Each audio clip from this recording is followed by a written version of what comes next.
All right, welcome back to another exciting edition of Unfiltered from IED Countermeasures. And in this one, we're going to have a pretty complex topic that we're going to talk about for as far as counter IED operations or detecting the IED threat. We're going to focus on walk-through metal detectors, but we're going to mainly focus on the walk-through metal detector test object standards that are currently out there, and basically where they fit in the grand scheme of things. But more so, when we go through this, you're going to realize as we start going through the whole thing, there's no standard for the IED. And there's a reason for that. And we're going to discuss all that. So we're going to go through all the different standards that are out there currently. We'll discuss each one and what it's actually designed for. But well, more than that, we're going to look at each one and try to evaluate if it's actually an accurate standard or if it's a complete load of shit, which a lot of them are. They're absolutely just a complete load of crap. And when you start getting into the politics of how these actual standards are developed, you're going to find that they're very vendor driven. And when you start having the vendors develop the standards, you're going to start finding that it's more of a marketing scheme than it is actually anything based on reality. All right, so the first standard we're going to talk about is the National Institute of Justice. So the National Institute of Justice actually put out a USA standard on walk-through metal detectors, and within that standard, they created test objects or objects that you can use to run through your walk-through metal detector and basically set it to a level based on the kind of threat you're wanting to detect. Now, this first standard, I think, goes back to, oh my God, 1974. It's pretty old, and it's obsolete, and it's actually been replaced. But in it, these are the two test objects that are inside of it, okay? And it's supposed to simulate a gun. So the original NIJ test standard was basically built around detecting guns. It does have a knife standard in it, which is actually not very bad, but a little too big. But these are the two guns inside here. Now, what we're going to see here is this gun is pretty damn large, all right? So now if you know anything about guns and the type of metal that's used in their construction, the pieces and parts, all of this different things, you start looking at this and you're going to say, if we're looking at it from a metallic content, this is pretty excessive, okay? It's massively excessive. So even from the barrel and slide part, this is pretty big. But they're using in this the type of steel they use in actual gun construction. And the reality is when you make a gun, they're going to be using steel, especially the barrel. The barrel will always be a very high carbon steel or a very high temperature dealing steel. And there's different ones that they use, 4140, things like that, to make these barrels. And you will always have that. You will not have a cheap, not high stress type metal used in barrels, okay? And we'll get into this a little bit later. But they're all ferrous, okay? So that means this magnet will stick to it. Now this next gun they got in the kit, this one is actually made out of a material, I think this one's made out of Zamac or something else, maybe zinc or something, but it's a non-ferrous metal. So the thing behind this is that there's guns that are ferrous, and then there's guns that are not ferrous. Now I want you to think about that. Now if you know anything about guns, now a lot of people don't, but I do. I come from the military. I understand how guns are put together. If you're a guy that works with guns, builds your own guns, gunsmith, you're going right away. There's no such fucking thing as a non-ferrous gun. It does not fucking exist. And it never has, and it never fucking will.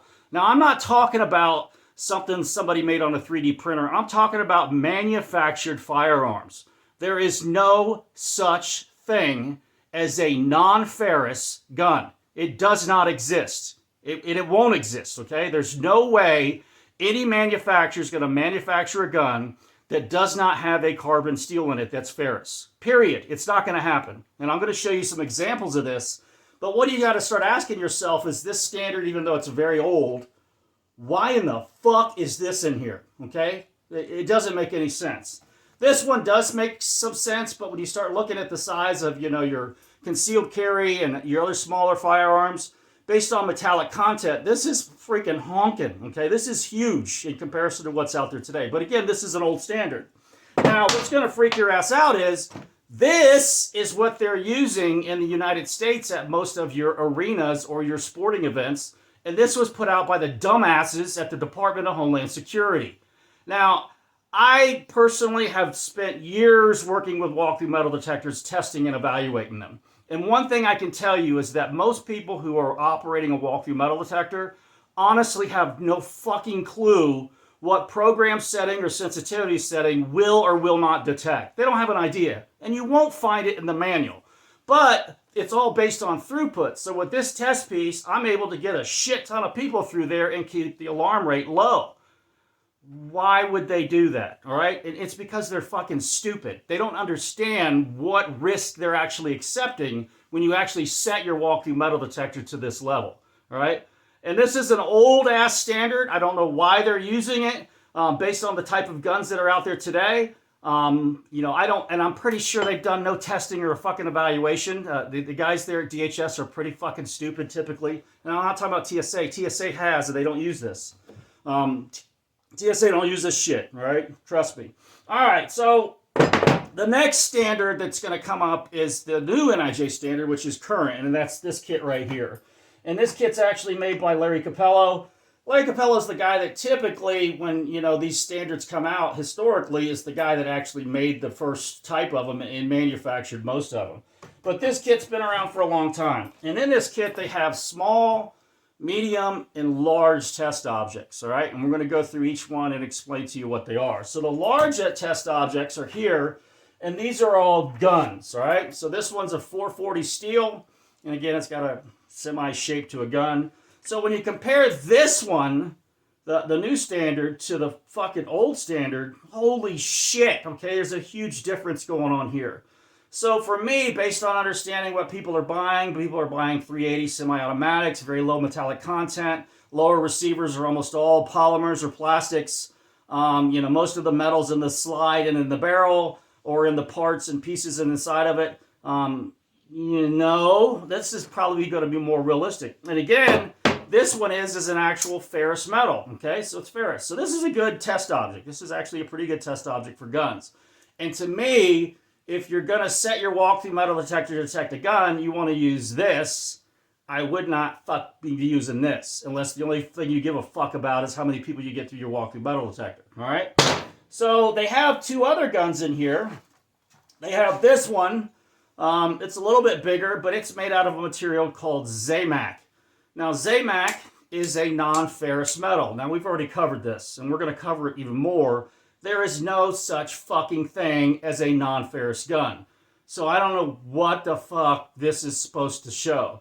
Now, we're going to give you an example where this material actually correlates to a real gun, but we're going to explain the reality to you in regards to how the real gun content of metal is. It's not 100% Zamac, and it's not a 100% non-ferrous gun. There is no such fucking thing as a non-ferrous firearm, all right? Fucking get away from that, all right? It's absolutely stupid. So the next one, you're going to love this. There's a third gun in here. This is fucking aluminum, pure aluminum. This is a test gun of pure fucking aluminum. No, okay? Absolutely not. Never going to happen in a gazillion years. You know what happened to an aluminum barrel if you fired a fucking round through that? It's not going to hold that pressure. And no company who manufactures guns are going to manufacture the gun out of 100% aluminum or Zamac. It's not happening, and it's never happened, all right? We'll get more into this. The other test objects in here, and these ones are actually pretty good. A couple of them, not all of them. But we'll break these down for you. It's the knife standards they have in here. And they have basically different types of metal that they use for a knife standard, all right? This is actually good to use and test your walkthrough metal detector to verify actually if it's set to detect knives. The only one I really don't like is the all aluminum one, because again, there's no such thing as an all aluminum manufactured or commercial knife. Now, could somebody take a rod of aluminum and shave it into a shank? Yeah, sure, they could do that. But if you start looking at a pocket knife, if I went out and bought a pocket knife, is it going to be 100% aluminum? No.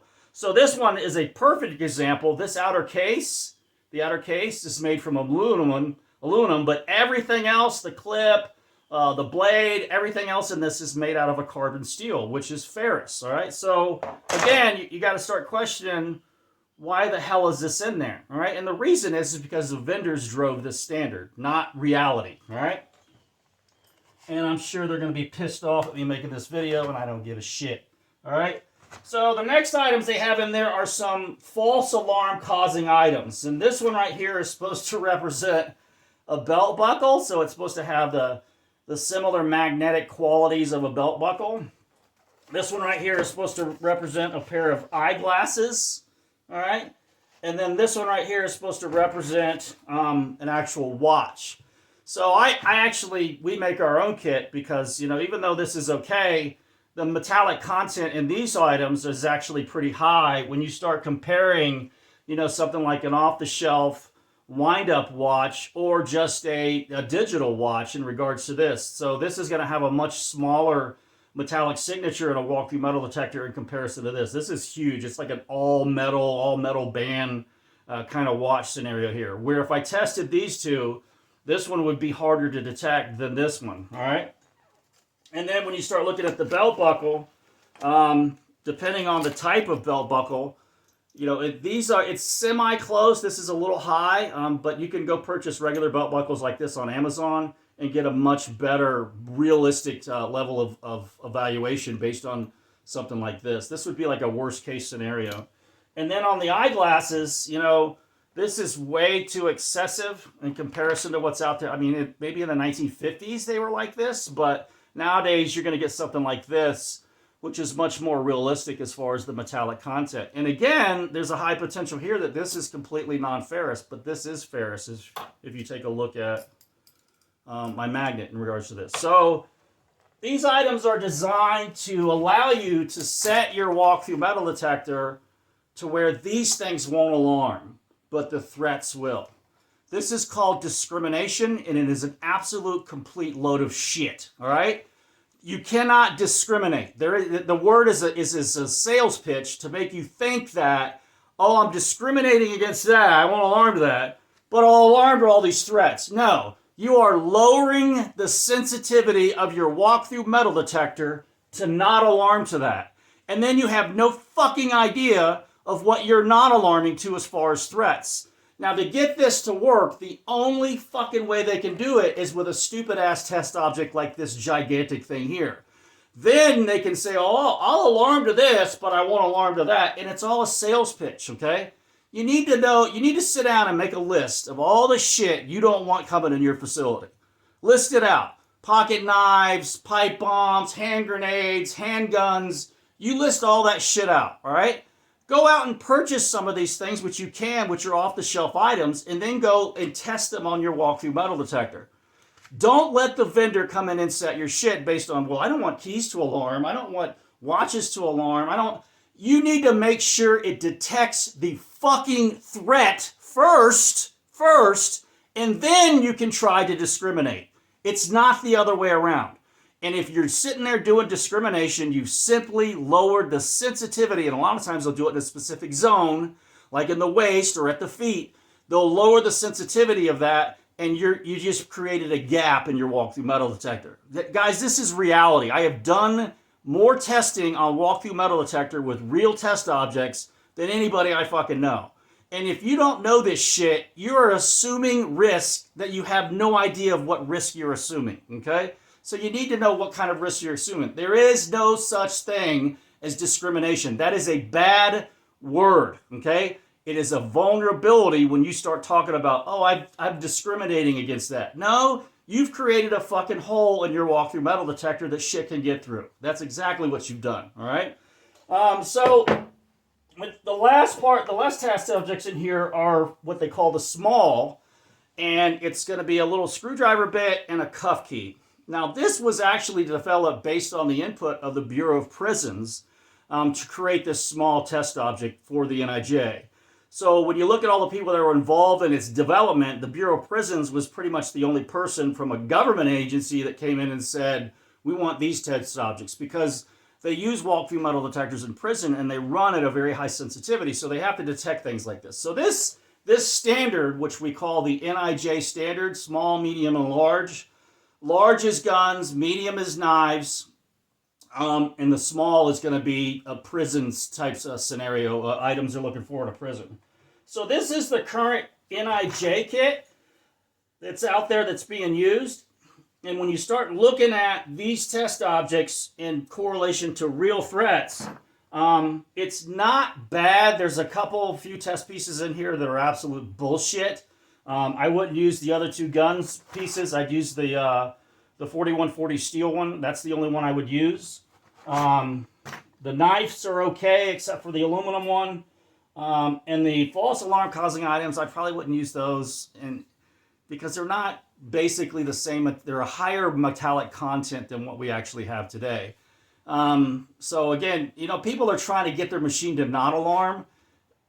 People, you need to fucking make it alarm to the shit you don't want coming into your building first. Okay, that's the first thing you do. All right, you don't say, "Oh, I don't want keys and all this other shit to alarm," and then hope to fucking God it's going to detect all the other shit. You make sure whatever setting you put your walk-through metal detector on, it is detecting all of those things you don't want coming into your building. All right. And if there's not a test object in here of a threat that you're looking for, let's say like mace, okay? There's no mace test object in here. Go out and buy one and go to your walkthrough metal detector and run it through there and see if it works, all right? Now, we sell a kit that we developed, which actually is more realistic than any of these. It's got, basically an NIJ small, medium, and large level. But for the gun portion of it, we actually use what's called the OTP. This is old, been out there for a long time. It is a very good gun test piece, and relatively inexpensive. This is the operational test piece, OTP. So Garrett used to make these, but you can buy these from a lot of different people. This is a very good gun setting, and it is also pretty decent for knives. So out of the two gun ones, you've got these two right here that are on the market that you can actually use, that are relatively pretty much in the ballpark and going to give you pretty good detection for most guns that are out there. Not all of them, okay? It's going to give you detection for most guns that are out there. And it's going to give you some pretty good detection for also the knife threat, but not all of them, all right? So you need to understand that. So the OTP, we have the OTP in our kit that we designed, and these are pretty much all commercial off-the-shelf items. So you've got the OTP, you got a regular belt buckle. It also comes with a set of glasses and a watch. It's got a shoe shank, which is the metal portion in the shoe, which actually causes the alarm. So a lot of places, they'll lower the bottom zone because they don't want the shoe to alarm. All right, the only way to clear a fucking shoe to verify that it's not a shoe shank or it's not a knife or an IED or whatever is to run the shoes through the x-ray. That's the only way to clear it. If you're not doing that, you have created a vulnerability in your security plan, okay, period. And if somebody's doing surveillance on you and they come see that you're not making them take their fucking shoes off and running them through the x-ray, I can smoke your ass. It's easy to figure out. You don't need a fucking rocket science to figure it out. But this is the test object that is in your shoe that's causing it to fucking alarm. It's a metal shank. So again, you set your walk-through metal detector based on the types of threats you don't want coming in. Then you try to discriminate. Then you go back and say, can I lower it and still detect all the things I want and not alarm to this? So as soon as you set it to what you want and then you go back and you run this through it and it fucking alarms, guess what? That's how it is. That's how it is. Because if you start lowering the sensitivity at this point after you set it to detect the threats and you start lowering it so it doesn't alarm to this, you just fucking lowered the sensitivity and you're starting to let shit come into your building. All right? It's a right way to do this shit and a wrong way, okay? And if you have any questions, get a hold of us and we'll help you with this stuff. We know it better than anybody and we won't blow any smoke up your ass. It's also got an IED circuit, which no kit, there is no standard for. There is no standard for it. I'll talk about this a little bit later. But again, when you go back and look at this NIJ kit, both ones, there's no IED test object. And you won't find that. You want to know why? Because that's the fucking pink elephant. They don't want to talk about that. They don't want to talk about the IED. They want to tell you that I won't alarm to fucking car keys and shoe shanks and I'll discriminate and you'll get a throughput of this level. But they won't tell you all the shit that you're not going to detect when you start doing stupid shit like that. All right? We will. So what the federal government uses are what we call guns assembled, guns disassembled, and guns disassembled knives.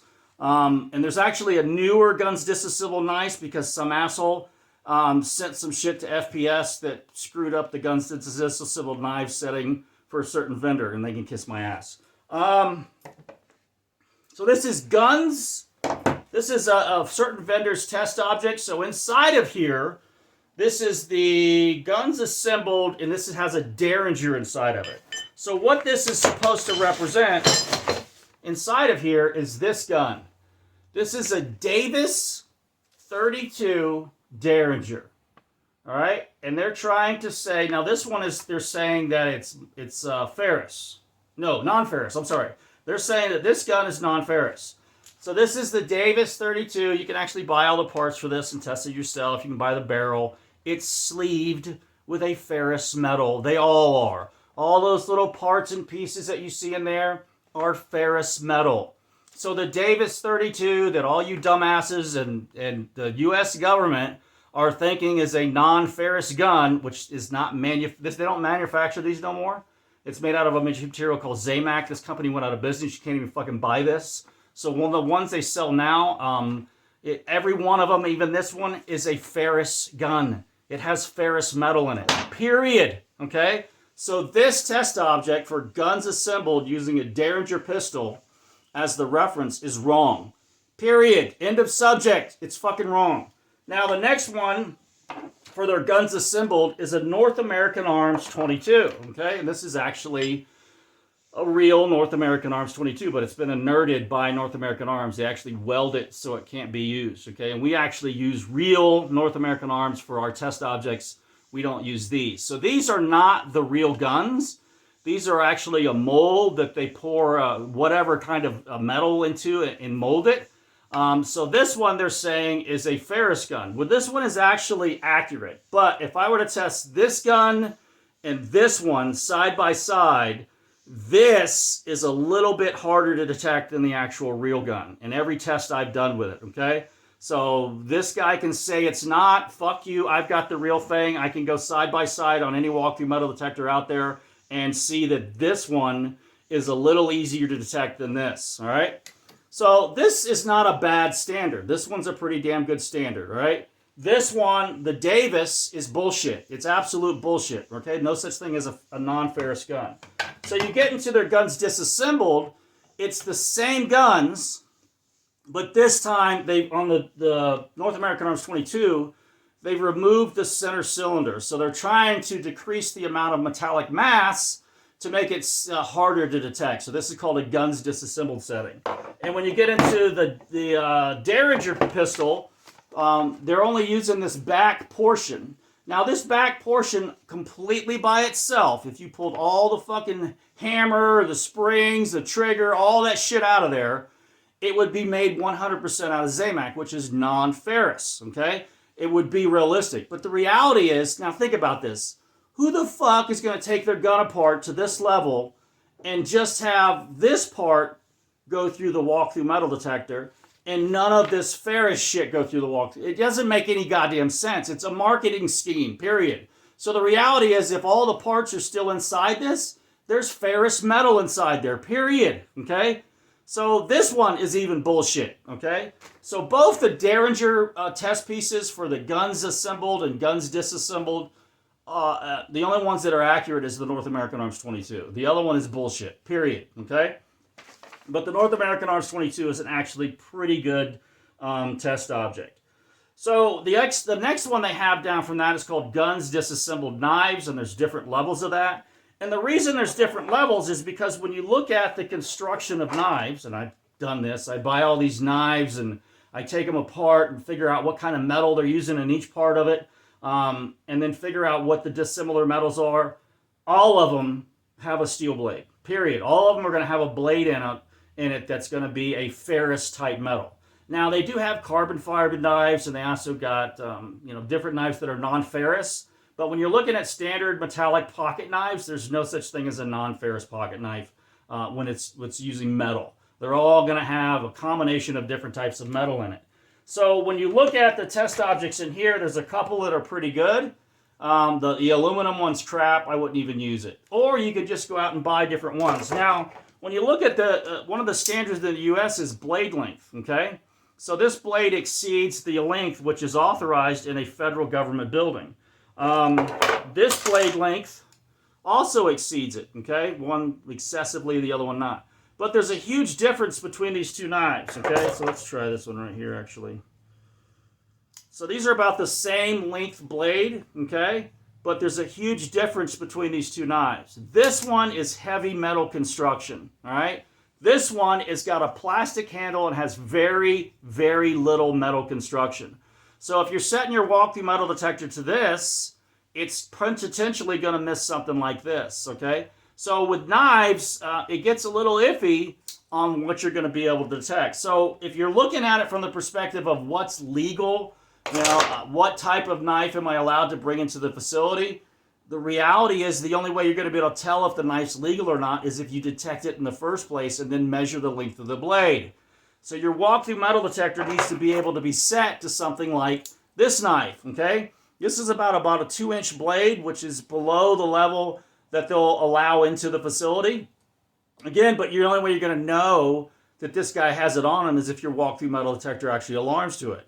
Now, I would hate to be the motherfucker who set my shit to a level that let this go through because I was going to let car keys and fucking shoe shanks go through because I wanted to increase the throughput, and a motherfucker gets in with this and starts stabbing the shit out of somebody.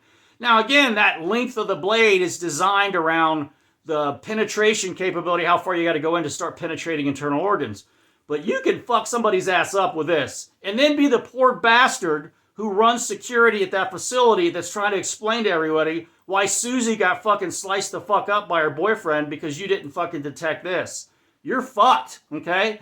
So a lot of this shit that people are doing with their walk-through metal detectors is rolling the fucking dice. And they have no clue what fucking shit they can't actually detect. That's how stupid this shit is. And if you guys would just educate yourself and run test objects through your system, you would be able to make a much more educated decision as to what settings you're going to use. Now, let's talk about the pink elephant in the room. It's called the IED, the Improvised Explosive Device.